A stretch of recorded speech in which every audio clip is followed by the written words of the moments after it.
Well, Janice, you've a title on here.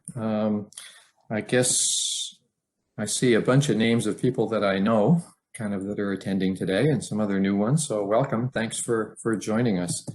I'm going to here's just a brief outline of my my introduction, or what I'm going to cover. Very have all the background, but just to set the stage, spruce budworm introduction, kind of why do we measure defoliation, and secondly, just some nuances or important considerations about budworm defoliation. It's a broad word that it can have different connotations. And then I want to spend most of my time talking about several studies that I've been involved in using either airborne imagery or satellite imagery or digital aerial photogrammetry to try to assess spruce budworm defoliation. And these span quite a long period of time. And I got to say from the outset that I'm not a remote sensing expert by any means. I'm kind of more a client who would really like to have defoliation.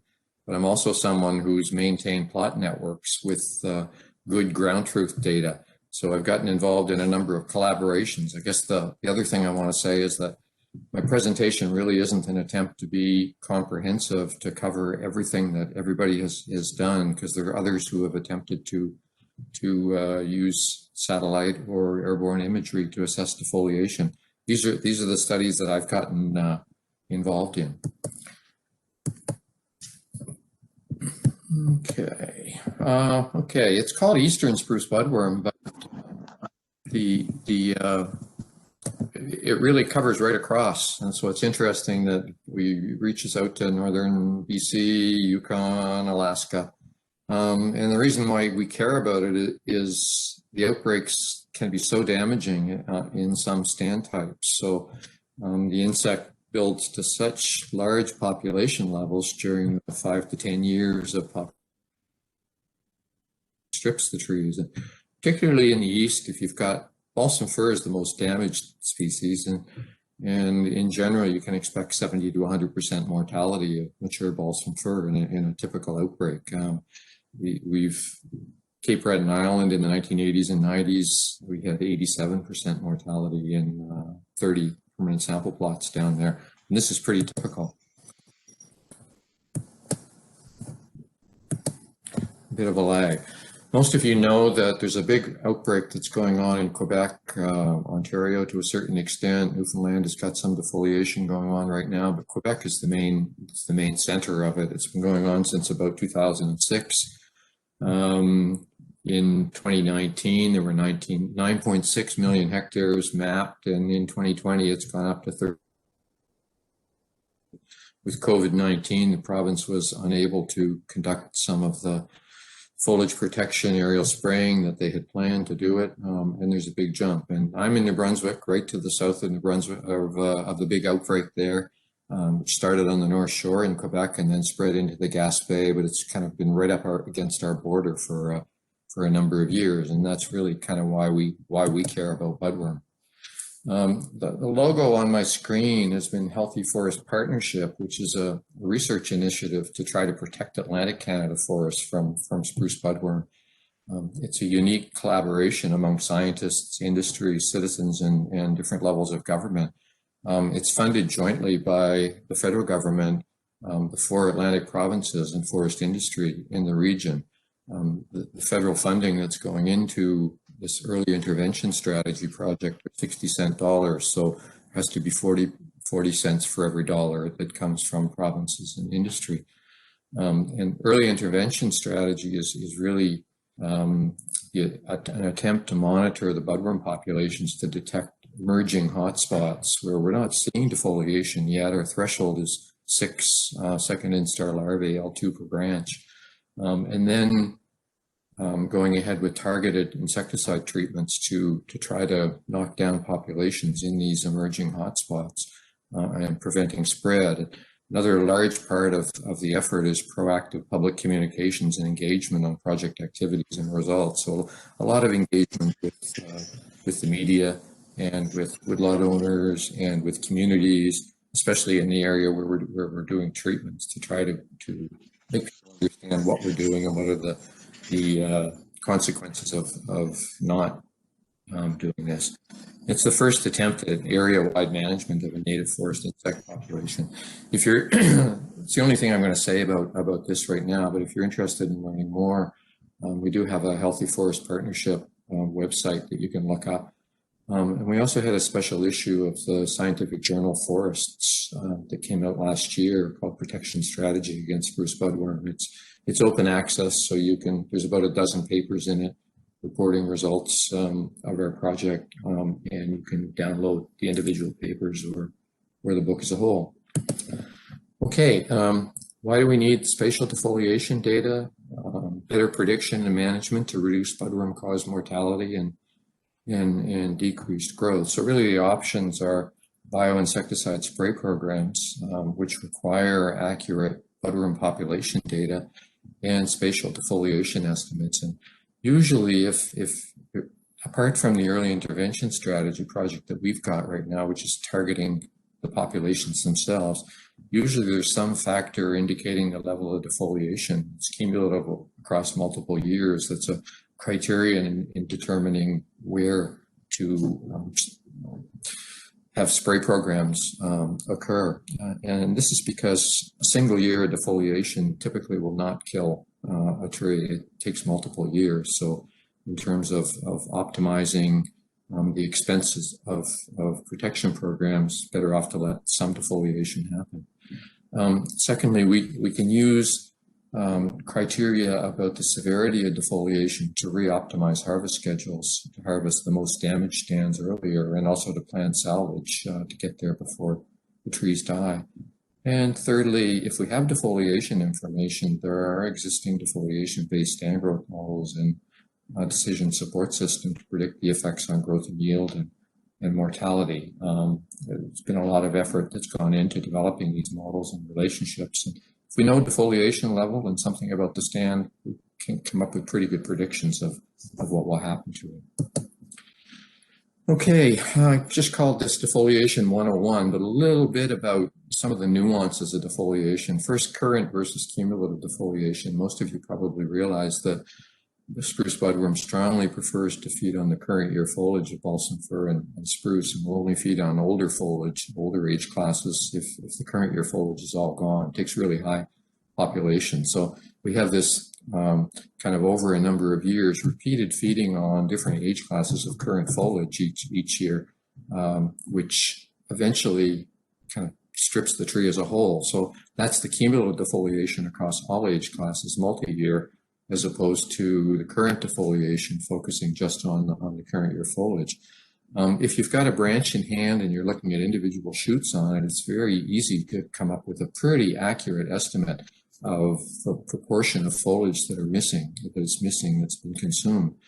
So the red circles on here just indicate current shoots of a couple of different photographs. So there would be in the 80 to 100% of needles removed classes.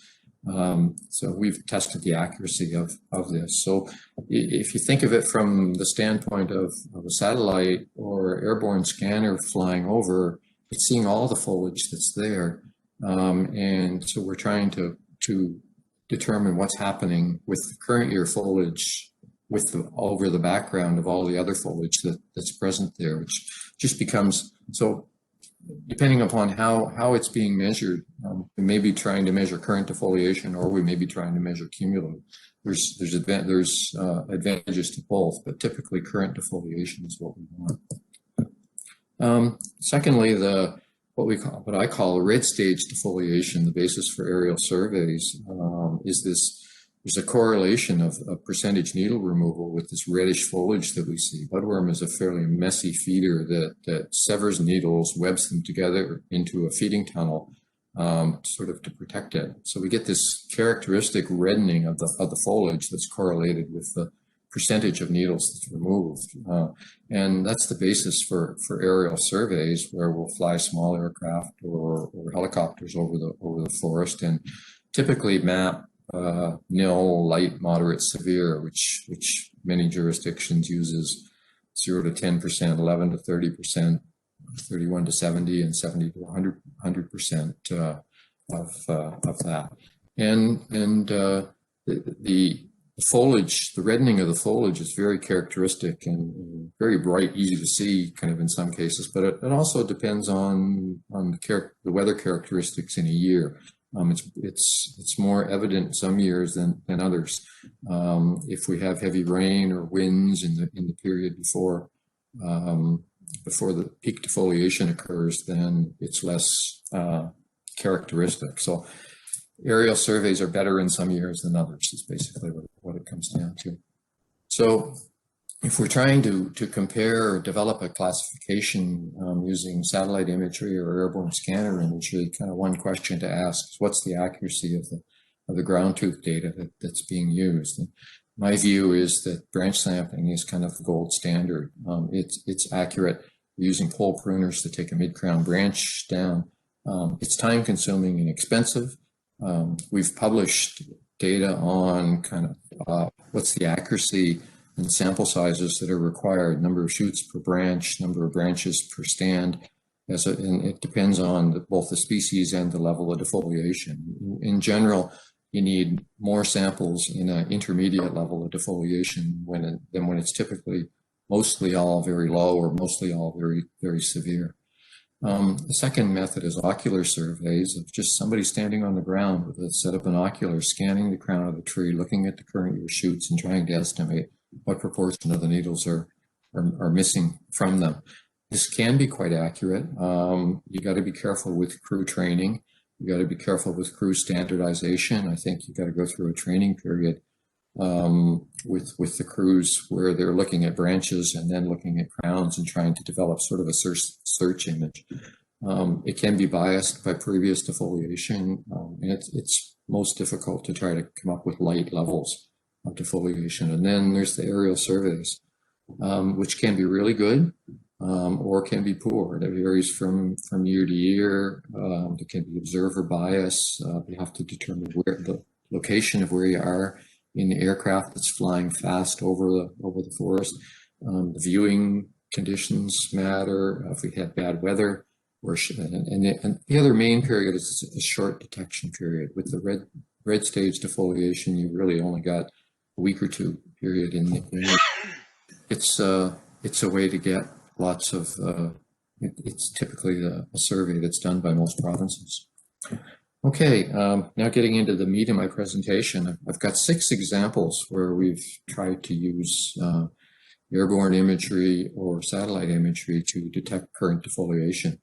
The first one, quite a long time, into 1984, where the sampling was done. The paper was published in 1992. The lead author is Don Leckie with Canadian Forest Service. When he was at Petawawa National Forestry Institute, he later moved out to Pacific. And this was using high-resolution multispectral MEAS imagery for spruce budworm damage assessment on a single tree basis. So MEAS stands for multispectral electro-optical imaging scanner. It was 40 centimeter resolution, collected data in 5 visible and near infrared bands, acquired 550 meters above the ground. And if they flew the aircraft over this area in Cape Breton, where we had plots, the spectral signatures of individual balsam fir trees with different levels of ocularly estimated cumulative defoliation was what the relationships were compared with. The results showed that the relationship between defoliation and spectral features was linear for more than 20% defoliation, and was curvilinear for a range getting down below 20% defoliation right through to dead trees. There were a number of different bands.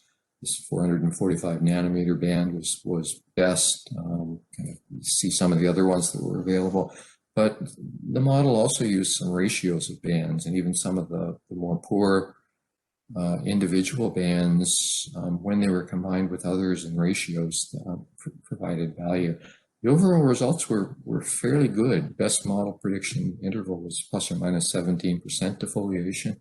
The accuracy when tested on an independent sample was 92% for 4 25% classes. So 0 to 25, 26 to 50, 51 to 75, 76 to 100. The paper was published in 92. Actually, the province of New Brunswick and Canadian Forest Service funded a research initiative to follow up on this to see if it could be made operational. It was a group that was funded at the University of Moncton in Edmundston. And it was promising, but it was expensive, and it just never got off the ground. Not used operationally. It was tried in a couple of other studies. Second one is also airborne imagery. It's much more recent. It hasn't been published. It's using the ITRES CASI and SASI hyperspectral imagery. Very high quality images. The study was done by Leading Edge Geomatics and was funded as part of our earlier intervention strategy project with funding from the federal government, done in 2014, 2015.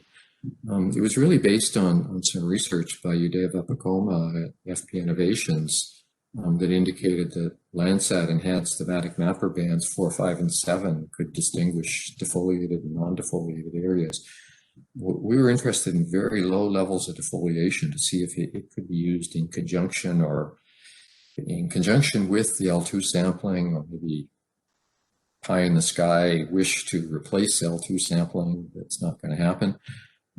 So we went with very high resolution, spatially and spectrally hyperspectral imagery. ITRES, CASI, and SASI are two different imagers that were put in the same aircraft that flew out of Calgary to New Brunswick. 288 bands visible near infrared and 100 bands of shortwave infrared, a quarter of a meter to 2 meter spatial resolution. And the attempt was to look for low-level current defoliation from an early intervention strategy standpoint. And it turned out to be that we could get quite accurate current defoliation measures from it. We used detailed ground crew sampling of 81 plots that were in the Gaspé area that had a range of defoliation, 15 branches per plot, 25 shoots per branch. The defoliation range from 7 to 90%. That's what the little graph on the lower left is. It's the ocular defoliation on the vertical axis and the branch defoliation on the horizontal axis. But the main idea here is we had plots representing defoliation from less than 10% to more than 90% current annual defoliation. So the study started by trying to identify spectrally significant regions, both for identifying the species that are susceptible to budworm, so balsam fir and the spruces. These are shown with the green arrows on here, the bands that were appropriate for that. And also the bands of spectral importance for defoliation shown with the 4 red arrows on here. So there were kind of 2 stages to the analysis. There was high resolution LiDAR also flown for the study area as well. It was in addition to the ASCII and SASI images. The study first looked at the spectral separability of species. Susceptible balsam fir, white spruce, and black spruce in this area. I don't think there was any red spruce in here. Non-susceptible would be other softwood species and any hardwoods, and then non-forested. And the graph on the left shows the separation spectrally between susceptible in green and non-forested in blue and non-susceptible in red. And there's several different areas across the spectrum where we're getting good separation. The model accuracy results were assessed on 1 meter square pixels within plots where the species composition was known, measured on the ground, 400 meter square circular plots. And there was high prediction accuracy of errors of kind of 1 to 4% at the pixel level there. So that was promising. Next, we looked at the defoliation results. We had data on these 81 plots. The pixels, 1 meter square pixels from those plots are the blue dots that are on here. So over 30,000 of them. The top graph shows predicted versus actual defoliation across a range of 0 to 100% on both axes. The red line is the one-to-one line. So you can see that there's some shift, some bias towards under prediction at higher defoliation levels there. But the R square is 0.8. The lower graph on the left-hand side just expands the 0 to 30% actual defoliation range in here, because from an early intervention strategy standpoint, this was the area that we were looking at. It turned out that given budworm population levels in the area, we had one plot with an average level of 7% defoliation, 3 plots with 9%, 3 at 10%, and 4 at 11%, but nothing lower than 7. This was just sort of a function of what was happening with budworm and spruce and fir in the area. It was a bit of a problem of having this data gap from 0 to 7%. The circle down in the lower right just is a plot stem map. So individual trees within the plots were mapped. The colors just represent different classes of current defoliation. So within this plot, the red dots are trees that had severe, more than 80% of current year defoliation, but we've also got some blue and green ones that had 0 to 20 and 20 to 40% defoliation. So you can kind of see that there's some difficulty if you had broader spatial resolution from the image. You would tend to mix these things all up, which is part of the reason we were going with the high spatial resolution. The overall prediction results were not bad. We modified our defoliation classes so that low encompassed all those plots from 0 to 11%, moderate was 11 to 21%, and then high was 21 to 100%. Again, because it was focused on early intervention strategy. The low accuracy was about 9%, the moderate was 11%, and then the high, even though it's not really high, it's only greater than 20%, was the error. I guess these are errors, not accuracy. It was 2% in it. So they were pretty good overall. It was promising.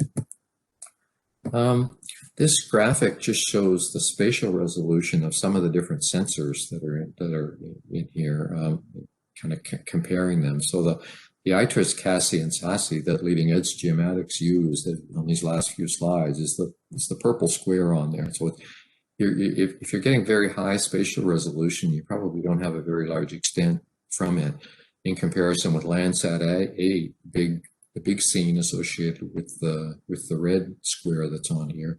Worldview 3 is sort of intermediate in green.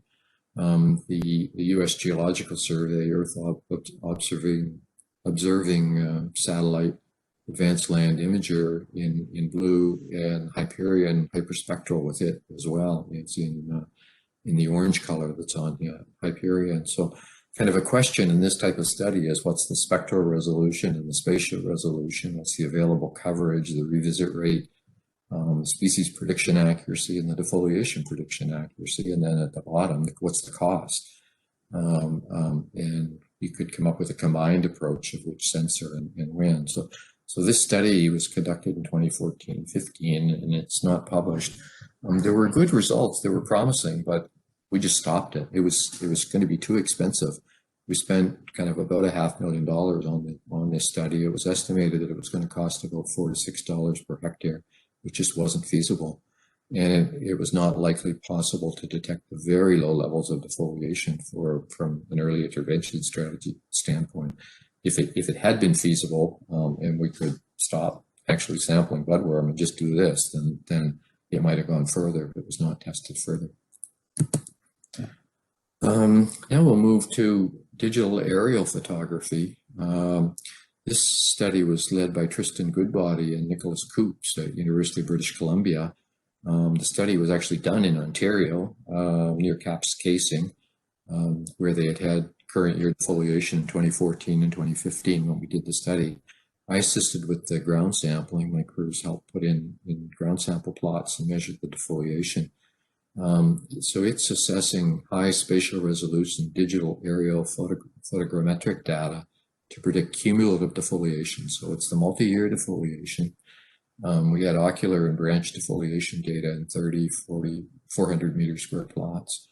The results showed that there was a comparison of spectral metrics and stand structure metrics and the combination of them. The spectral metrics from the DAP data were most effective in predicting cumulative defoliation with an R-square of 0.79. Stand structure metrics were least effective at R-square of 0.49. And metrics of spectral variance were most important. Tristan also looked at how the digital aerial photography could estimate volume and basal area per hectare, and got good results with those, R-square of 0.8 to 0.9. The idea being that, hey, can you get two bangs for your buck here? Can you get some information about cumulative defoliation from a forest health standpoint, but also information on forest inventory, volume and basal area in a cost-effective manner. This study and all of the 3 subsequent studies that I'm going to talk about all used the imagery to come up with spectral vegetation indices. And there's a whole variety of different ones, probably about 30 or so that you could come up with. So it used the imagery to calculate green-red vegetation index and normalized difference vegetation index and chlorophyll index and chlorophyll vegetation index, etc., and then tried to put these together. So Tristan used partial least square regression models of the spectral metrics derived from digital aerial photography. The graph on the right shows the predicted cumulative defoliation against the measured cumulative defoliation. The line is the one-to-one comparison. And overall, it was pretty good. R-square of about 0.78. And then Tristan used the model to map against pixels in the landscape of cumulative defoliation from 0 to 100%. So I think in some use patterns, this method has potential going forward. The 4th study was done in Maine, and it used Landsat. And this was Perinaz Rahimzadeh Bajiran, together with Aaron Weiskettel and Dan Nishaw at University of Quebec in Montreal, and myself helped from sampling in Quebec and in Maine. It was published in Forests. All of these papers, by the way, are published except the leading edge second one there. And I've got a website or email address on the end. If you'd like me to send you copies of those, just shoot me an email and I can send them to you. Forests is open access anyways, but some of the other ones aren't. So the attempt here was to map historical current defoliation of 2 study areas, one that was in Quebec North Shore and one that was in Maine, different time periods in the past. And the idea was to try to use past Landsat data and compare with aerial sketch map defoliation data. We calculated 3 vegetation indices combined, the normalized difference moisture index, enhanced vegetation index, which you're going to hear of in a number of studies, and the normalized difference vegetation index. The best accuracy was 77% for non-defoliated, 60% for light defoliation, 52% for moderate, 77% for severe. The Maine study area, there's no defoliation in Maine in recent years, so we went back to the 1970s Maine defoliation and used earlier Landsat MSS data. And the conclusion was that the method could be used for outbreak mapping, recent Landsat 8 and Sentinel-2 data, and it showed the potential of moderate resolution optical satellite data to classify defoliation. This kind of a couple of things here. The table in the bottom there just lists the different vegetation indices that were tried, and the red arrow shows the ones that were best and that were used. This was based on comparing healthy versus defoliated years, or pre-defoliation versus peak defoliation, past or peak defoliation. So one of the things we had to do was estimate when peak defoliation occurred in the 2 study years, 2008 and 2009 in Quebec. So we used the biosim model that Jacques Regnier with the Canadian Forest Services developed. And in the study area, peak defoliation was estimated at day of year 170, which is about June 19. So the idea was to get cloud-free images prior to that and cloud-free images as close as you could get to after that date. And originally we were going to use Landsat 8 and more recent defoliation years, but it's been too cloudy in that study area since 2013. Landsat 7 had striping problems, so Perry went back to actually Landsat 5.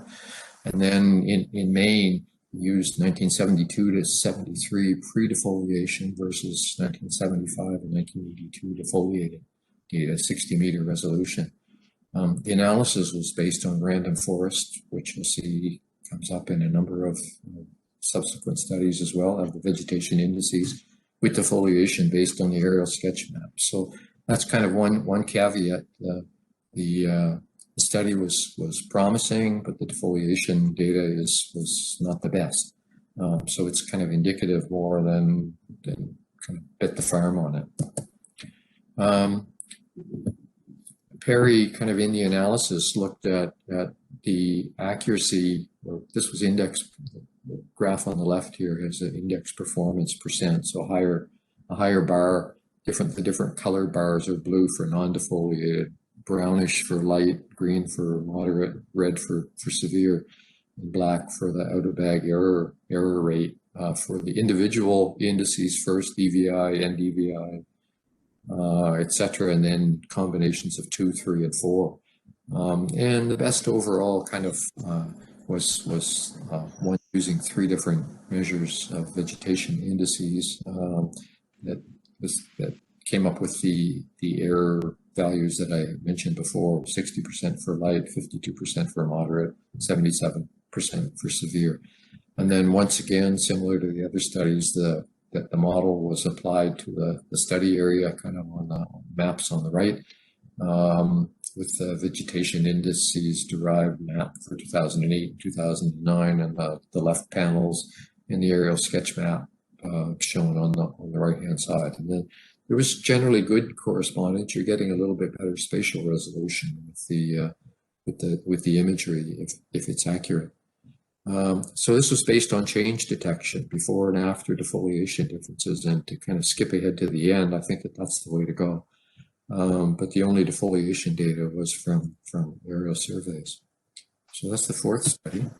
5th, so we're winding down here, is something similar, but using Sentinel-2, kind of a more modern, it was satellite.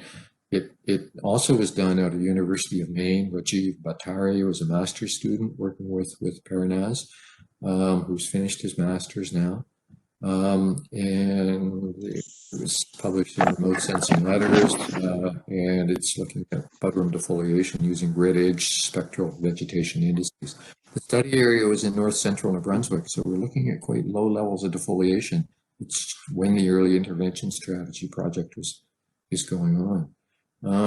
So Rajiv compared Sentinel-2 derived spectral vegetation indices to detect and classify current defoliation using 2 different modeling methods: support vector machine and random forest models.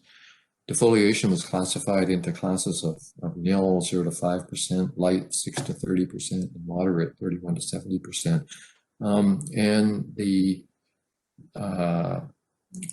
right panel of the map on the bottom indicates the ground truth defoliation data. This is from an ocular roadside survey. So crews with the New Brunswick Department of Natural Resources and Energy Development drive the roads in the study area and stop every kilometer or 2 and do an ocular estimate. They're well trained, but they're not using branch sample data. But it's nice because it has a high number of samples that are involved, and they use the classification of nil, and then small amounts, 1 to 5%, and then ranging up into 6 to 30 and 31 to 70. So this was what was used for both classifying the model and then withholding data to test the model. Random forests turned out to be better than the support vector machine. It's shown up in a couple of studies that way. Overall errors of 17% versus 32%. The variables in the best model were enhanced vegetation index. We heard about that one before. Modified chlorophyll absorption and reflectance index, inverted red edge chlorophyll index, normalized difference infrared index, and modified simple ratio. Rajiv concluded that the red edge SVIs were more effective for light defoliation detection than the traditional NDVI and EVI measures. Again, we've got kind of the graphs here show different combinations of the variables. Rajiv with model error shown on the y-axis. M1 was all 29 spatial predictor variables, and then M2, which is best 20 of them. M3 was the best 10. M4 was the best 5, and M5 was the best 5, plus including elevation. And it turned out to be best, with no defoliation at 16% error, light at 52%, moderate at 39%, and the out-of-bag error overall was 32%. The main errors tended to be mixing up light defoliation and moderate defoliation, which may or may not be important depending upon kind of your management regime in the area. So from a foliage protection standpoint, I think that this could be quite promising in terms of the accuracy. From an early intervention standpoint, kind of not so much. It's not going to be good enough. There were promising results for light and scattered defoliation, but the ground truth defoliation data could be better. Rajiv, again, it was based on change detection. He had cloud-free images from June 26th pre and July 21st post defoliation. Sentinel has a higher return interval, so that's kind of nice in that it's going over it more often. And then finally, the last study I'm going to talk about used hyperspectral. So we're getting lots of bands here. It's the Earth Observation Hyperion one. Study lead was Sean Donovan, a master's student who worked with me at UNB, together with Yun Zhang and several others. And the idea here was that we're getting a lot of bands from the Hyperion hyperspectral scanner. Is there a possibility of zooming in essentially to come up with annual spruce budworm defoliation? This was done using our plot network in Gaspé in Quebec. He estimated current defoliation in 3 classes that were similar to what's used in the aerial survey of light less than 30%, moderate 30 to 70, and severe greater than 70, again using the change detection of vegetation indices derived from hyperspectral imagery before and after defoliation. The reason we followed up on this was a previous study that was done by Yun Zhang's a professor in Faculty of Engineering at UNB, and his master's student tested Hyperion versus aerial survey data in the same study area. So again, the defoliation data was not as accurate, but it was promising. Random forest was used to classify defoliation. Sean also used support vector machines, and once again, it wasn't as good.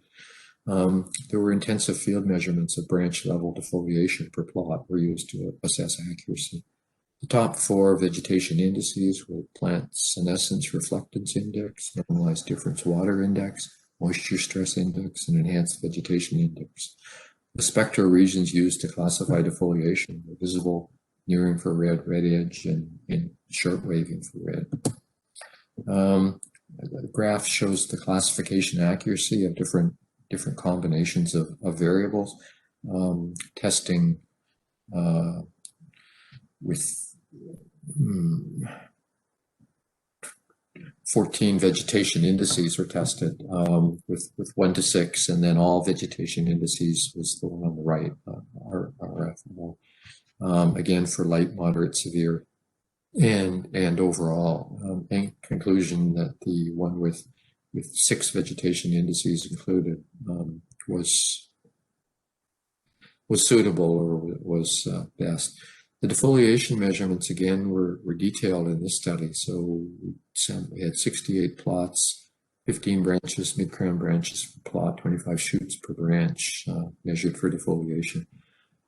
4 cloud-free images from June 18th to 26th were the pre-period, and September 5th to 10th were the post-period. So this wasn't a stage defoliation. It's looking for differences in the vegetation indices. And an advantage of this, if it works, it really extends the period where cloud-free images after the defoliation could occur. So we're comparing with September here. 14 vegetation indices were tested and calculated pre to post. The accuracy analysis was compared with withheld validation plots. So a subset of the data was used to calibrate, and then a separate set of it was used to validate. The accuracy was 55 to 85%, depending upon which model for the light, 40 to 76% for moderate, and 40 to 80% for severe. The overall accuracy was 63%. And we compared this with how well the aerial survey did it in comparison with the branch level data from the plots, and it was only 32%. Some aerial surveys have been much higher than that. But it was a hard year, or anyways, there were a number of plots that were misclassified in there. So once again, Sean used the models to map the defoliation back against the landscape that's present. So the Hyperion data on the left for the two different study areas, one near Amqui, one near Kusapskal, and then the polygons associated from the aerial sketch mapping in green, yellow, and in red are on the right. And the little dots are the sample plots that were within each study area. So the satellite imagery can potentially give much higher resolution if it's accurate spatially. You're going to get much higher spatial resolution. The EO1 Hyperion satellite is no longer active, but there are other new hyperspectral satellites available. Okay, just to sum up here, there have been lots of studies attempting to determine budworm defoliation from airborne or preferably satellite imagery. And I say preferably because it's going to be cheaper for sure. I've only described 6 that I've collaborated on. So just kind of keep in mind that there are other studies out there as well.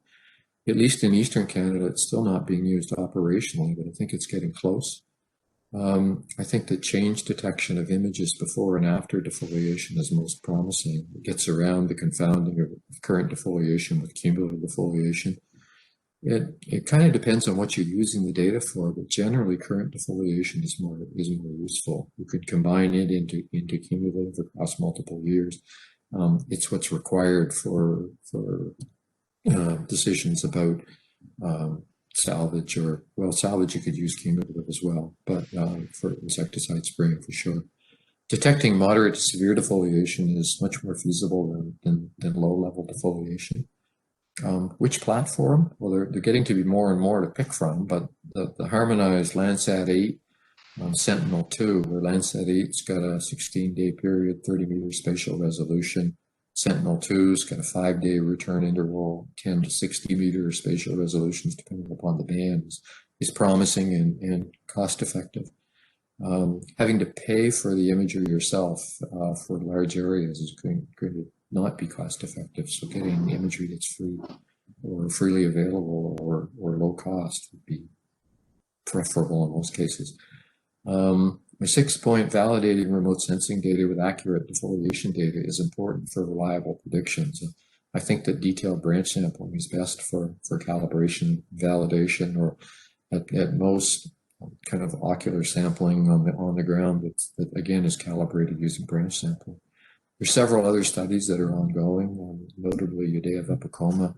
FP Innovations is doing some work in both Quebec and New Brunswick using UAVs and stand assessments and trying to ramp that up to satellite imagery. There's work continuing that I know of at University of Maine and at University of New Brunswick as well. And I'd just like to say thanks to all of my collaborators and grad students and the lead PIs on these many studies. My email address is on the bottom of the slide there. If any of those pique your interest and you have a hard time getting them, just shoot me a line and I can send you a copy of any of the papers that I presented. So that's my presentation. I'd be happy to take any questions.